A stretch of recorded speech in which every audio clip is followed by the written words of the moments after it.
Hello friends, welcome to my YouTube channel education lecture. इस video lecture में दोस्तों हम क्लास 12 दोस्तों फिजिक्स के 20 नंबर चैप्टर परमाणु की संरचना और हाइड्रोजन स्पेक्ट्रम के महत्वपूर्ण वीवीआई ऑब्जेक्टिव क्वेश्चन को बतलाऊंगा दोस्तों, जो कि पहले से कुछ क्वेश्चन दोस्तों एग्जाम में पूछे गए हैं और कुछ क्वेश्चन दोस्तों इंपॉर्टेंट, ज़्यादा इंपॉर्टेंट क्वेश्चन। इसमें दोस्तों 29 ऑब्जेक्टिव क्वेश्चन को कवर करूंगा दोस्तों। इससे चैप्टर से दोस्तों जितने भी टोटल ऑब्जेक्टिव थे दोस्तों वीवीआई, वो सभी क्वेश्चन को मैं जिक्र करूंगा दोस्तों। तो कुछ क्वेश्चन दोस्तों पहले से एग्जाम में पूछे गए हैं दोस्तों, तो वीडियो को दोस्तों लास्ट तक देखिए। आप कमेंट करके बताएं दोस्तों 29 क्वेश्चन में सबको कितने पहले से मालूम थे। चलिए दोस्तों वीडियो को स्टार्ट करें। वीडियो पसंद है तो वीडियो को लाइक करें, चैनल को सब्सक्राइब कर लीजिए दोस्तों। इस चैनल के माध्यम से हम आपको और सेट की तैयारी कराएं दोस्तों, चैनल को सब्सक्राइब कर लीजिए। चलिए दोस्तों, फर्स्ट नंबर क्वेश्चन कई बार एग्जाम में दोस्तों पूछा जा चुका है। चलिए कहता है कि हाइड्रोजन स्पेक्ट्रम के कौन से श्रेणी दोस्तों देश भाग में पड़ती है। ठीक है, 4 ऑप्शन दोस्तों दिया गया है। ऑप्शन में दोस्तों दिया है हेम्प्टी श्रेणी, ऑप्शन बी में दोस्तों कर लीजिए बामर श्रेणी। ठीक है, बामर श्रेणी हो जाएंगे दोस्तों ऑप्शन बी में। ठीक है, बामर श्रेणी हो जाएगी। चलिए ऑप्शन में ब्रेकर श्रेणी, ऑप्शन बी डी में दोस्तों दिया गया लाइमन श्रेणी।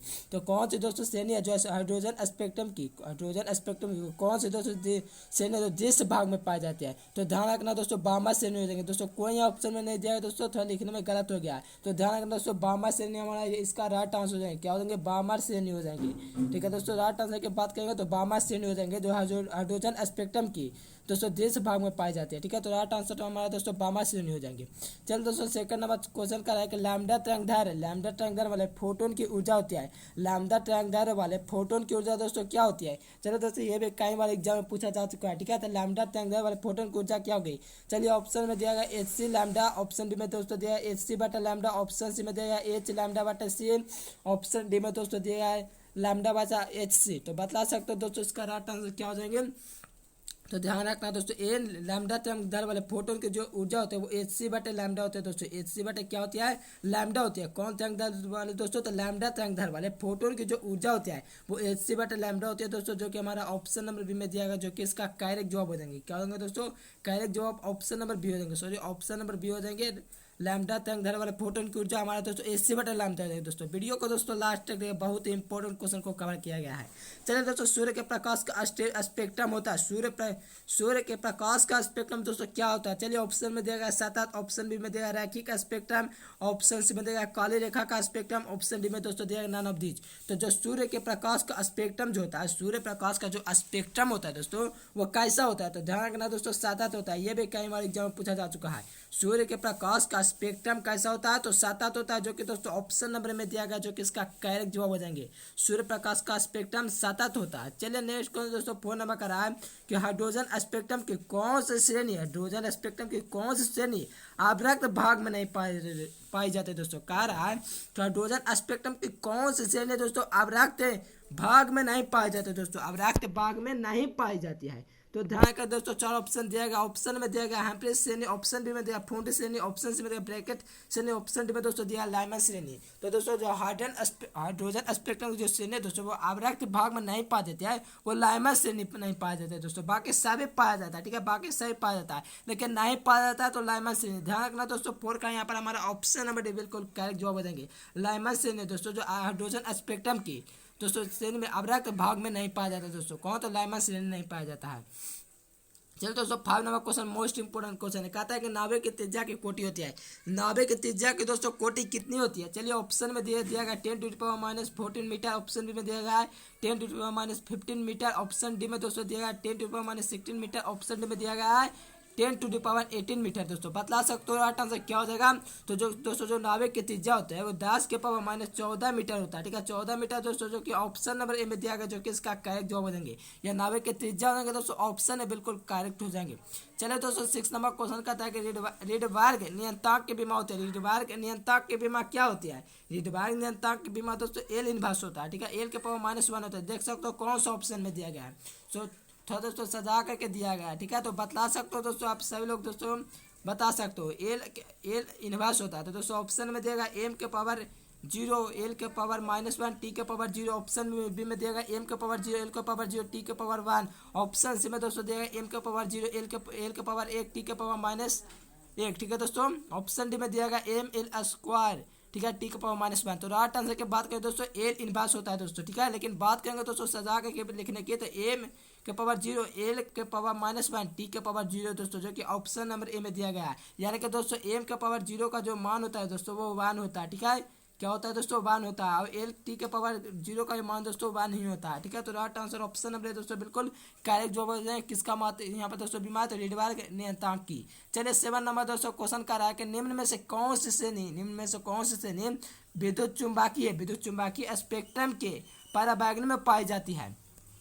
कौन सी श्रेणी है दोस्तों, ठीक है, कौन सी श्रेणी है जो विद्युत चुम्बकीय स्पेक्ट्रम की पराबैंगनी में पाई जाती है, विद्युत चुम्बकीय स्पेक्ट्रम के पराबैंगनी में पाए जाते हैं। चलिए ऑप्शन में दिया लाइमन श्रेणी, ऑप्शन बी में दिया दोस्तों बामर श्रेणी, ठीक है। ऑप्शन सी में दिया पास्चन, ऑप्शन में दोस्तों दिया ब्रैकेट, ठीक है दोस्तों। बतला सकते हो 7 का राइट आंसर क्या होगा, निम्न में से कौन सी दोस्तों श्रेणी विद्युत चुम्बकीय स्पेक्ट्रम में पराबैंगनी में पाई जाती है। तो ध्यान रखना दोस्तों ये हमारा लाइमन श्रेणी है, जो कि दोस्तों ऑप्शन नंबर में दिया गया है। क्या होगा दोस्तों, लाइमन श्रेणी, यहाँ पर हमारा करेक्ट जवाब हो जाएंगे लाइमन श्रेणी, ठीक है दोस्तों, जो कि ऑप्शन नंबर में दिया गया जिसका दोस्तों करेक्ट जवाब हो जाएंगे। चलिए दोस्तों 8 नंबर क्वेश्चन का था विद्युत चुम्बकीय स्पेक्ट्रम, दोस्तों मोस्ट इंपोर्टेंट क्वेश्चन। विद्युत चुम्बकीय स्पेक्ट्रम के किस भाग में हाइड्रोजन की लाइमन श्रेणी पाई जाती है दोस्तों, ध्यान से समझिए। विद्युत चुम्बकीय स्पेक्ट्रम के किस भाग में हाइड्रोजन के लाइमन श्रेणी पाया जाता है, हाइड्रोजन के लाइमन श्रेणी पाया जाता है दोस्तों। विद्युत चुम्बकीय स्पेक्ट्रम के किस भाग में हाइड्रोजन के लाइमन श्रेणी पाया जाता है। चलिए ऑप्शन में दिएगा एक्स रे यानी कि दोस्तों एक्स किने देश से किने के अवराक्त की दोस्तों पराबैंगनी। तो बतला सकते हो दोस्तों 4 ऑप्शन दिया गया है। तो ध्यान का दोस्तों पराबैंगनी इसका करेक्ट जवाब हो जाएगा। क्यों, विद्युत चुम्बकीय स्पेक्ट्रम के किस भाग में दोस्तों हाइड्रोजन के लाइमन श्रेणी पाया जाता है, किस भाग में, तो पराबैंगनी में दोस्तों हाइड्रोजन यहाँ पर दोस्तों लाइमन श्रेणी पाई जाती है, यानी कि डी ऑप्शन दोस्तों बिल्कुल करेक्ट जवाब देंगे, D is the correct answer. चलिए दोस्तों 9 नंबर क्वेश्चन का है रदरफोर्ड के अल्फा कण पर किंतन प्रयोग में जिस बाल के कारण अल्फा कण पर केंद्रित होते हैं वह बाल है दोस्तों, वह कौन सा बाल है। रदरफोर्ड के अल्फा कण पर किंतन प्रयोग में जिस बाल के कारण अल्फा का कण पर केंद्रित होते हैं वह बाल है। चलिए ऑप्शन में दोस्तों दिया गया गुरुत्वीय बल, ऑप्शन बी में दोस्तों कूलॉम बल, ऑप्शन सी में चुंबकीय बल, ऑप्शन डी में दोस्तों नाभिकीय बल। तो राइट आंसर क्या होंगे दोस्तों, ऑप्शन नंबर बिल्कुल करेक्ट जो है कूलॉम बल दोस्तों। तो क्यों, तो ध्यान से समझिए। रदरफोर्ड के अल्फा कण परिकीर्णन में प्रयोग में जिस बल के कारण अल्फा कण परिकीर्णित होते हैं वह बल दोस्तों जो कूलॉम का बल होता है। क्या होता है, कूलॉम का बल होता है दोस्तों। ऑप्शन नंबर भी बिल्कुल करेक्ट जवाब हो जाएंगे। एक एक ऑब्जेक्ट को दोस्तों याद करते जाए, मोस्ट इंपोर्टेंट क्वेश्चन जितने भी चैप्टर से बनते दोस्तों मैंने उसी सभी दोस्तों क्वेश्चन का आंसर करा रहा हूँ, ठीक है। तो वीडियो को दोस्तों लास्ट तक देखना, वीडियो पसंद है तो वीडियो को लाइक कर दीजिएगा। इसका पीडीएफ लेना चाहते हैं दोस्तों डिस्क्रिप्शन में टेलीग्राम का लिंक दिया गया है, वहां से जाकर क्या दोस्तों टेलीग्राम में ज्वाइन हो सकते हो। चलिए दोस्तों क्वेश्चन कर रहा है 10 नंबर का हाइड्रोजन स्पेक्ट्रम में जब संक्रमण किसी उच्च कक्षा से दूसरी कक्षा में होता है तब दोस्तों प्राप्त दोस्तों क्या होता है। तो क्या प्राप्त होता है दोस्तों, हाइड्रोजन स्पेक्ट्रम में जब संक्रमण किसी उच्च कक्षा से दूसरे कक्षा में होता है तो प्राप्त संक्रमण दोस्तों क्या होता है। लाइमा श्रेणी होता है कि बामा श्रेणी होता है कि पाचन श्रेणी होता है कि फूंड श्रेणी होता है दोस्तों। राइट आंसर दोस्तों कमेंट करेंगे सब लोग। तो राइट आंसर दोस्तों ऑप्शन में भी बिल्कुल करेक्ट जवाब है, बामा श्रेणी है दोस्तों। तो हाइड्रोजन स्पेक्ट्रम में जब संक्रमण किसी उच्च कक्षा से दूसरी कक्षा में होता है तो दोस्तों जो प्राप्त होता है वो बामा श्रेणी प्राप्त होता है। राइट आंसर ऑप्शन नंबर भी बिल्कुल करेक्ट जवाब हो जाएंगे दोस्तों। चलिए लेसर क्रिया के लिए दोस्तों जरूरी है, लेसर की क्रिया के लिए कौन जरूरी है दोस्तों। 4 ऑप्शन दिया गया दोस्तों, बतला सकते हो लेसर की क्रिया के लिए जरूरी कौन है। चलिए ऑप्शन में दोस्तों दिया गया सांख्य परिवर्तन, ऑप्शन बी में दिया उच्च ताप, ऑप्शन सी में दिया निम्न ताप, ऑप्शन बी दोस्तों नन ऑफ दीज। तो राइट आंसर की बात करेंगे दोस्तों लेसर क्रिया के लिए दोस्तों जरूरी है वो संख्या परिवर्तन है, ठीक है। संख्या परिवर्तन दोस्तों इसका ऑप्शन नंबर बिल्कुल करेक्ट जो लेसर की क्रिया के लिए क्या जरूरी है तो संख्या परिवर्तन, ऑप्शन नंबर बिल्कुल दोस्तों करेक्ट जवाब हो जाएंगे। चलिए दोस्तों 12 नंबर क्वेश्चन करें बीटा किने विक्षेपित होते हैं। वीवीआई ऑब्जेक्टिव क्वेश्चन दोस्तों मोस्ट इंपोर्टेंट क्वेश्चन है, ठीक है। बीटा किने दोस्तों विक्षेपित होते हैं, कहाँ विक्षेपित होते हैं। चलिए ऑप्शन में दिया गया गुरुत्वाकर्षण क्षेत्र में कि चुंबकीय क्षेत्र में कि विद्युत क्षेत्र में कि चुंबकीय व विद्युत क्षेत्र दोनों में। तो सभी लोग दोस्तों लाइव चैट में आंसर कमेंट करेंगे, ठीक है। बीटा किने जो विक्षेपित है दोस्तों वो कहाँ होती है। तो दोस्तों राइट आंसर की बात करेंगे, ठीक है। बीटा किने दोस्तों चुंबकीय क्षेत्र तथा विद्युत क्षेत्र में दोस्तों विक्षेपित होता है। बीटा किने चुंबकीय क्षेत्र और विद्युत क्षेत्र दोनों में विक्षेपित होता है। बीटा किने चुंबकीय क्षेत्र व विद्युत क्षेत्र दोनों में विक्षेपित होता है दोस्तों, इसलिए इसका राइट आंसर ऑप्शन बटे बिल्कुल करेक्ट जवाब हो जाएंगे। चल दोस्तों 13 नंबर क्वेश्चन का है कैथोड किने होती है। कैथोड किने दोस्तों कैसे होते हैं, ये भी दोस्तों मोस्ट इंपोर्टेंट क्वेश्चन है, ठीक है। कैथोड किने कैसे होते हैं, विद्युत चुंबकीय किने होती है कि धन अवेस्ट कण होता है कि अवेस्ट कारण होता है कि रेन हार्वेस्ट कारण होता है दोस्तों। बतला सकते हो मोस्ट इंपोर्टेंट सारा क्वेश्चन दोस्तों, सभी क्वेश्चन का दोस्तों देखते रहेगा, सभी का दोस्तों पूरी कोशिश कीजिए कि आंसर सही सही कमेंट करें, ठीक है। तो कैथोड किने दोस्तों जो होती है कैथोड किने वो रेन हार्वेस्ट होती है। रेन हार्वेस्ट का दोस्तों कौन होता है, तो कैथोड किने दोस्तों होती है वो रेन हार्वेस्ट होती है। इसलिए दोस्तों इसका right answer option number D बिल्कुल करेक्ट जवाब हो जाएंगे। कैथोड किने रेन हार्वेस्ट होते हैं, जो कि ऑप्शन नंबर डी में दिया गया है। चलो दोस्तों 14 नंबर क्वेश्चन क्या है कि हाइड्रोजन परमाणु में इलेक्ट्रॉन का न्यूनतम कोणीय संवेग होता है। हाइड्रोजन परमाणु में इलेक्ट्रॉन का न्यूनतम कोणीय संवेग दोस्तों पूछा है। हाइड्रोजन परमाणु में इलेक्ट्रॉन का न्यूनतम कोणीय संवेग दोस्तों पूछा है। चलिए ऑप्शन में दोस्तों एच दिया गया, ऑप्शन बी में देगा h/2, ऑप्शन सी में देगा h/2 पाई, ऑप्शन बी दोस्तों देगा h/λ। तो राइट आंसर की बात करेंगे दोस्तों, जो हाइड्रोजन परमाणु में इलेक्ट्रॉन का न्यूनतम कोणीय जो संवेग होता है दोस्तों वो h/2 पाई होता है। h/2 पाई होता है दोस्तों, देख सकते हो कौन सा ऑप्शन में दिया गया, तो मेरा ऑप्शन नंबर सी में दिया गया दोस्तों, जो कि इसका करेक्ट जवाब हो जाएंगे। हाइड्रोजन परमाणु में इलेक्ट्रॉन का जो न्यूनतम कोणीय संवेग होता है दोस्तों h/2 पाई होता है, ठीक है दोस्तों। ध्यान रखना ऑप्शन नंबर से बिल्कुल करेक्ट जवाब हो जाएंगे, option C is the correct answer. चलो दोस्तों 15 नंबर क्वेश्चन का है कैथोड किने में निहित होता है दोस्तों। उससे पहले दोस्तों इंपॉर्टेंट बात दोस्तों, मैंने हिंदी का दोस्तों टोटल दोस्तों चैप्टर था मैंने दोस्तों कवर करा दिया, ठीक है। 100 मार्क्स का दोस्तों जो हिंदी था वो कवर कराया दोस्तों टोटल ऑब्जेक्टिव दोस्तों। तो प्लेलिस्ट में जाकर के इस वीडियो को देखने के बाद प्लेलिस्ट में जाकर के अध्ययन कर लीजिएगा दोस्तों, वहाँ मैंने ऑल चैप्टर का दोस्तों प्लेलिस्ट बनाया था दोस्तों। साथ में हिंदी का दोस्तों पूरा कोर्स ही खत्म कर दिया है। अब दोस्तों रही सब्जेक्टिव के बाद दोस्तों सब्जेक्टिव भी दोस्तों पूरी कोशिश कराऊँ सब्जेक्टिव का भी कराऊँ, ठीक है। तो कैथोड किने दोस्तों चले 15 नंबर क्वेश्चन का है कैथोड किने में निहित होता है। कैथोड किनों में निहित होता है दोस्तों तेज धनावेश कणों की धारा, तेज धनावेश कणों की धारा की प्रकाश का पुंज के मंद इलेक्ट्रॉनों की धारा के तीव्र प्रोटॉनों की धारा। बतला सकते हो दोस्तों कैथोड किरणों में क्या निहित होता है, कैथोड किरणों में क्या निहित होता है दोस्तों, ठीक है। तो ध्यान रखना दोस्तों मंद इलेक्ट्रॉनों की धारा निहित होता है, ठीक है। तो कैथोड किरणों में निहित होता है तो मंद इलेक्ट्रॉनों की धारा। राइट आंसर दोस्तों ऑप्शन नंबर से बिल्कुल करेक्ट जवाब हो जाएंगे। मंद इलेक्ट्रॉनों की धारा किस में निहित होता है, कैथोड किरणों में निहित होता है, इसलिए दोस्तों इसका राइट आंसर ऑप्शन नंबर से बिल्कुल करेक्ट जवाब हो जाएंगे। चले दोस्तों 16 नंबर क्वेश्चन करेंगे बोर परमाणु मॉडल का सफल व्याख्या करता है दोस्तों। कौन है जो बोर परमाणु मॉडल का सफल व्याख्या करता है दोस्तों, बहुत ही इंपॉर्टेंट क्वेश्चन है। बोर परमाणु मॉडल का सफल व्याख्या कौन करता है। चलिए ऑप्शन में दिया गया रेखीय स्पेक्ट्रम का के सतत स्पेक्ट्रम का के अवरक्त स्पेक्ट्रम का के सभी का। तो बोर परमाणु मॉडल का दोस्तों जो सफल व्याख्या करता है वो कौन करता है, बोर परमाणु मॉडल का सफल व्याख्या दोस्तों कौन करता है। तो ध्यान रखना ऑप्शन नंबर यहाँ पर दोस्तों हमारा ए बिल्कुल करेक्ट जवाब हो जाएंगे। क्या हो जाएंगे, रेखीय स्पेक्ट्रम हो जाएंगे दोस्तों। रेखीय स्पेक्ट्रम है दोस्तों, रेखीय स्पेक्ट्रम है जो बोर मॉडल परमाणु का सफल व्याख्या करता है, ठीक है। तो राइट आंसर दोस्तों ऑप्शन नंबर बिल्कुल करेक्ट जवाब हो जाएंगे रेखीय स्पेक्ट्रम का दोस्तों बोर परमाणु मॉडल के सफल व्याख्या करता है, जो कि दोस्तों ऑप्शन नंबर में दिया गया और इंपॉर्टेंट क्वेश्चन है, ठीक है। चलिए 17 नंबर दोस्तों क्वेश्चन कर रहा है परमाणु के कक्षा में इलेक्ट्रॉन निम्नलिखित में से किस बल के कारण रहते हैं दोस्तों। जो परमाणु होता है दोस्तों, परमाणु की कक्षा में इलेक्ट्रॉन निम्नलिखित में से किस बल के कारण रहते हैं दोस्तों। परमाणु के कक्षा में इलेक्ट्रॉन निम्नलिखित में से किस बल के कारण है दोस्तों। जो परमाणु में इलेक्ट्रॉन होता है वो दोस्तों किस बल के कारण होता है, ठीक है। दोस्तों बतला सकते हो। चलिए ऑप्शन में ध्यान अब बल के कारण की गुरुत्वाकर्षण बल के कारण की कूलॉम बल के कारण की नन ऑफ दिस दोस्तों। तो राइट आंसर बहुत ही इजी क्वेश्चन दोस्तों, ध्यान रखना ऑप्शन नंबर से हो जाएगा दोस्तों। मोस्ट इंपोर्टेंट क्वेश्चन दोस्तों VVI ऑब्जेक्टिव क्वेश्चन है, ठीक है। परमाणु के कक्षा में इलेक्ट्रॉन किस बल के कारण रहता है दोस्तों, किस बल के कारण। तो ध्यान रखना दोस्तों कूलॉम बल के कारण ही रहता है। परमाणु में इलेक्ट्रॉन किस कारण रहता है, तो दोस्तों कूलॉम बल के कारण रहता है। राइट आंसर दोस्तों ऑप्शन में से बिल्कुल करेक्ट जो है दोस्तों, ये मोस्ट इंपोर्टेंट क्वेश्चन सारा है दोस्तों, ठीक है। तो सारा क्वेश्चन को याद करते जाइए ताकि एग्जाम आने से पहले दोस्तों आपकी तैयारी प्रॉपर हो सके। चलिए रेडिवार्क नियंत्रक का मात्रक होता है, दोस्तों। चलिए ऑप्शन में दिया मीटर स्क्वायर के मीटर के पावर -1 के मीटर के पावर -2 दोस्तों। बतला सकते हो राइट आंसर क्या हो जाएंगे। तो रेडिवार्क नियंत्रक का दोस्तों जो मात्रक होता है, रेडिवार्क नियंत्रक का जो मात्रक होता है 1/मीटर होता है दोस्तों। इसे आप दोस्तों लिख सकते हो मीटर के पावर -1, ठीक है। इसे मीटर का पावर -1 में लिख सकते हो दोस्तों, ठीक है। तो ध्यान रखना ऑप्शन नंबर यहाँ पर से बिल्कुल करेक्ट जवाब हो जाएंगे, बिल्कुल सी दोस्तों करेक्ट जवाब हो जाएंगे। m के पावर -1 गया दोस्तों 1 प्रति मीटर होगा दोस्तों। राइट आंसर ऑप्शन नंबर से बिल्कुल करेक्ट जवाब हो जाएंगे। रेडिवार्क नियंत्रक का मात्रक क्या होता है, तो ध्यान रखना m के पावर -1 होता है, जो कि ऑप्शन नंबर सी में दिया गया है, जो कि इसका करेक्ट जवाब हो जाएंगे। चल दोस्तों 19 नंबर क्वेश्चन का रहा है कि विकिरण ऊर्जा के क्वांटम को कहा जाता है दोस्तों। विकिरण ऊर्जा के क्वांटम को कहा जाता है, चलिए ऑप्शन में दिया गया फोटोन, ऑप्शन बी में दिया बोर, ऑप्शन सी में दिया इलेक्ट्रॉन, ऑप्शन डी में दिया नन ऑफ दिस।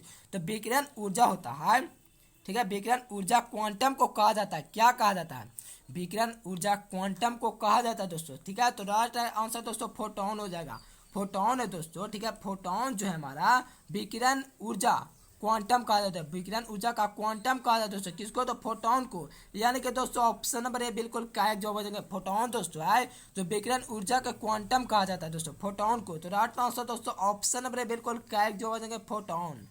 चलिए नेक्स्ट क्वेश्चन की ओर बढ़ते हैं दोस्तों। 20 नंबर का रहा है कि किस वैज्ञानिक ने क्वांटम सिद्धांत का प्रतिपादन किया था, किस वैज्ञानिक ने दोस्तों क्वांटम सिद्धांत का प्रतिपादन किया था। चलिए ऑप्शन में दोस्तों दिया गया रदरफोर्ड, ऑप्शन बी में दिया गया बोर, ऑप्शन सी में दिया गया डाल्टन, ऑप्शन डी में दिया प्लांक। क्या दोस्तों राइट आंसर की बात करेंगे, किस वैज्ञानिक ने क्वांटम सिद्धांत का प्रतिपादन किया था, किस वैज्ञानिक ने क्वांटम सिद्धांत का प्रतिपादन किया था। तो ध्यान रखना दोस्तों यह प्लांक ने किया था, क्या किसने किया था, प्लांक ने किया था दोस्तों, जो कि ऑप्शन नंबर डी में दिया गया, ठीक है। कौन सा ऑप्शन दोस्तों, डी हो जाएंगे, किस वैज्ञानिक क्वांटम सिद्धांत का प्रतिपादन किया था, ध्यान रखना प्लांक हो जाएंगे दोस्तों, जो कि ऑप्शन नंबर डी में दिया गया है, इसका करेक्ट जवाब हो जाएंगे प्लांक। चलो दोस्तों 21 नंबर क्वेश्चन कर रहा है कि किसने हाइड्रोजन परमाणु के स्पेक्ट्रम की सफल व्याख्या की, किसने हाइड्रोजन परमाणु के स्पेक्ट्रम की सफल व्याख्या की। चलिए ऑप्शन में दोस्तों दिया गया है डाल्टन ने, ऑप्शन बी में दिया गया प्लांक ने, ऑप्शन सी में दिया गया बोर ने, ऑप्शन डी में दिया गया नन ऑफ दीज। तो किसने हाइड्रोजन परमाणु के स्पेक्ट्रम की सफल व्याख्या की, हाइड्रोजन परमाणु के स्पेक्ट्रम की सफल व्याख्या किस वैज्ञानिक ने किया था। ठीक है दोस्तों, आप सब लोग इसका दोस्तों कमेंट करके जरूर बताइएगा दोस्तों, ठीक है। मैं देखूंगा दोस्तों कौन कौन से लोग जवाब देते हैं दोस्तों, आप लोग जवाब नहीं देते हैं दोस्तों, आप सब लोग जवाब दिया भी करें, ठीक है। तो किस वैज्ञानिक ने दोस्तों हाइड्रोजन परमाणु के स्पेक्ट्रम की सफल व्याख्या किए थे, ठीक है दोस्तों। इसका आंसर भी करा चुका हूँ दोस्तों, अगर ध्यान दोगे तो बिल्कुल बतला सकते हो दोस्तों, देखूंगा कल कौन कौन दोस्तों सही जवाब देते हैं। चलिए परमाणु के संरचना का ज्ञान प्राप्त करने के लिए प्रयोगों में अल्फा कणों के से संबंधित किस घटना का उपयोग है। क्या कहता है दोस्तों, ध्यान समझिए, परमाणु के संरचना का ज्ञान प्राप्त करने के लिए प्रयोगों में अल्फा कणों से संबंधित किस घटना का उपयोग दोस्तों किया गया है, किस घटना का उपयोग किया गया है। चलिए ऑप्शन में दोस्तों दिया प्रवर्तन किया, प्रवर्तन की, विवर्तन की, प्रकीर्णन। तो ध्यान रखना दोस्तों प्रकीर्णन, क्यों, तो ध्यान से समझिए क्वेश्चन को। परमाणु की संरचना का ज्ञान प्राप्त करने के लिए किसका दोस्तों ज्ञान प्राप्त करने, परमाणु की संरचना का ज्ञान प्राप्त करने के लिए क्या, तो दोस्तों के लिए ये प्रयोगों में अल्फा कणों से संबंधित किस घटना का उपयोग किया जाता है, कि अल्फा कणों में दोस्तों संबंधित किस घटना का प्रयोग किया जाता है, तो प्रकीर्णन का प्रयोग किया जाता है दोस्तों, जो कि ऑप्शन में बिल्कुल करेक्ट जवाब हो जाएंगे। चलो दोस्तों 23 नंबर क्वेश्चन कहता है, क्या कहता है दोस्तों कि हाइड्रोजन स्पेक्ट्रम के उत्सर्जन में बामा श्रेणियां होती है, हाइड्रोजन स्पेक्ट्रम के उत्सर्जन में बामा श्रेणियां दोस्तों होती है, कैसे होते हैं। चलिए ऑप्शन में दिया देश परिसर होता है, कि अवरक्त क्षेत्र होता है, कि अल्फा क्षेत्र होता है, कि नन ऑफ दिस हो जाएंगे। तो ध्यान रखना दोस्तों क्या कहता है, पहले ध्यान से, हाइड्रोजन स्पेक्ट्रम का उत्सर्जन बामा श्रेणियां होती है। तो दोस्तों बामा श्रेणियां जो होती है वो देश परिसर होती है। हाइड्रोजन स्पेक्ट्रम के उत्सर्जन में बामा श्रेणियां होती है, तो देश परिसर होता है दोस्तों, जो कि ऑप्शन नंबर में दिया गया, जो कि इसका करेक्ट जवाब हो जाएंगे दोस्तों। क्या हो जाएंगे दोस्तों, ऑप्शन नंबर बिल्कुल करेक्ट जवाब हो जाएंगे। चल दोस्तों नेक्स्ट क्वेश्चन कहता है 24 नंबर दोस्तों क्वेश्चन कर रहा है कि बोर परमाणु मॉडल मान है दोस्तों, बोर परमाणु मॉडल किस में मान है। चार ऑप्शन दिया मैं दोस्तों दिया गया। चलिए ऑप्शन में दिया गया केवल एक परमाणु संख्या वाले परमाणु के लिए, केवल एक परमाणु संख्या वाले परमाणु के लिए, क्या ऑप्शन भी हो जाएगा अधिक परमाणु संख्या वाले, कि ऑप्शन सी हो जाएगा दोस्तों चार परमाणु संख्या वाले तत्व के लिए, कि ऑप्शन डी दोस्तों नन ऑफ दिस। तो ध्यान समझिए बोर परमाणु के मॉडल के लिए माने दोस्तों, तो ध्यान रखना केवल एक परमाणु संख्या वाले परमाणु के लिए दोस्तों माने, बोर परमाणु मॉडल किसके लिए माना है, तो केवल एक परमाणु संख्या वाले परमाणु के लिए माना है, केवल एक परमाणु संख्या वाले परमाणु के लिए माने दोस्तों, कौन, तो बोर का परमाणु मॉडल, यानी कि दोस्तों ऑप्शन नंबर बिल्कुल करेक्ट जवाब हो जाएगा, option is the correct answer. चलो दोस्तों 25 नंबर क्वेश्चन का है 25 नंबर दोस्तों कहता है कि परमाणु का नाभिक बना होता है, परमाणु का नाभिक दोस्तों किससे बना होता है, परमाणु का जो नाभिक होता है वो किससे बना होता है दोस्तों। आप क्लास 211 में पढ़ोगे। प्रोटॉन से बना होता है कि अल्फा कहाँ से बना होता है, प्रोटॉन न्यूट्रॉन से बना होता है कि नन ऑफ दीज। तो राइट आंसर की बात करें तो परमाणु का जो नाभिक बना होता है, परमाणु का जो नाभिक बना होता है वो प्रोटॉन और न्यूट्रॉन से बना होता है। परमाणु का नाभिक दोस्तों प्रोटॉन और न्यूट्रॉन से बना होता है दोस्तों, जो कि ऑप्शन नंबर सी में दिया गया है। प्रोटॉन और न्यूट्रॉन से किसका नाभिक बना होता है, तो परमाणु का। ऑप्शन नंबर सी बिल्कुल करेक्ट जवाब है दोस्तों। वीडियो पसंद आए तो वीडियो को लाइक कीजिए, चैनल को सब्सक्राइब कर लीजिएगा। ठीक है दोस्तों, चलिए नेक्स्ट क्वेश्चन का था 26 नंबर दोस्तों, 26 नंबर के हाइड्रोजन स्पेक्ट्रम के दिस क्षेत्र का अध्ययन सर्वप्रथम किसने किया। हाइड्रोजन स्पेक्ट्रम के दिस क्षेत्र का अध्ययन सर्वप्रथम सबसे पहले किसने किया। बामा ने किया कि लाइमा ने किया कि ब्रैकेट ने किया कि नन ऑफ दिस देंगे।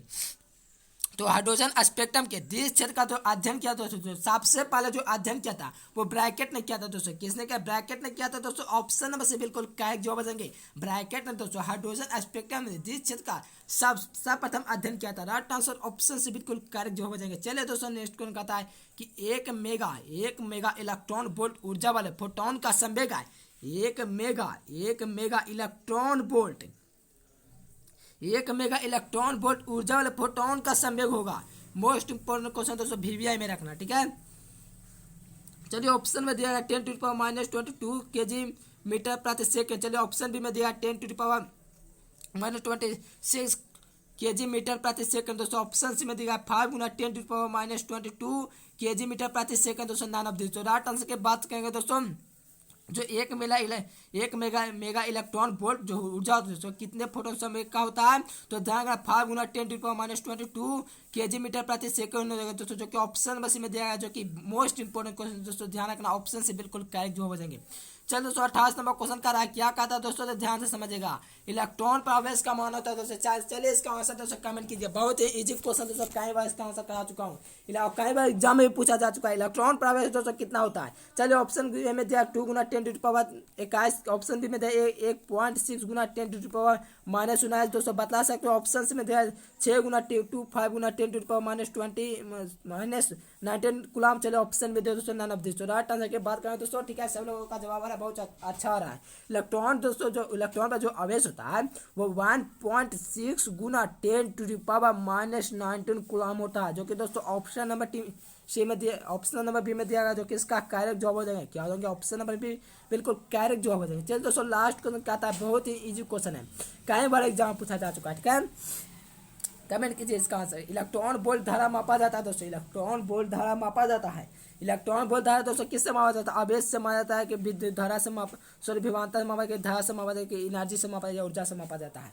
तो इलेक्ट्रॉन वोल्ट दोस्तों जो होता है वो किससे मापा जाता है, तो ध्यान रखना दोस्तों, जो इलेक्ट्रॉन वोल्ट होता है वो ऊर्जा से मापा जाता है, जो कि दोस्तों ऑप्शन नंबर डी में दिया गया, जो कि इसका करेक्ट जवाब हो जाएंगे। इलेक्ट्रॉन वोल्ट दोस्तों किससे मापा जाता है, ऊर्जा से दोस्तों मापा जाता है। अगर दोस्तों वीडियो पसंद आए तो प्लीज दोस्तों वीडियो को लाइक कीजिए, चैनल को सब्सक्राइब कर दीजिए। इस चैनल के माध्यम से हम आपको और सीरीज की तैयारी कराएं दोस्तों, तो चैनल को सब्सक्राइब कर लीजिए दोस्तों। साथ में प्लेलिस्ट में जाकर के अध्ययन कर सकते हैं दोस्तों। वहाँ मैंने दोस्तों ऑल चैप्टर का दोस्तों मैंने प्लेलिस्ट बनाया था दोस्तों, वहाँ से जाकर के जरूर गहराई से अध्ययन किए दोस्तों, चैप्टर बाद अध्ययन कर सकते हो दोस्तों, ठीक है। और फिर मिलेंगे दोस्तों नेक्स्ट वीडियो में। कमेंट करके बताइए दोस्तों वीडियो हमारे कैसा लगा दोस्तों, वीडियो कैसा लगा दोस्तों, कमेंट करके बताइए दोस्तों। कमेंट दोस्तों बिल्कुल फ्री है दोस्तों, कमेंट करके बताइए वीडियो कैसा लगा। फिर मिलेंगे दोस्तों नेक्स्ट वीडियो में, तब तक के लिए bye bye, thanks for watching this video. जय हिंद, वंदे मातरम।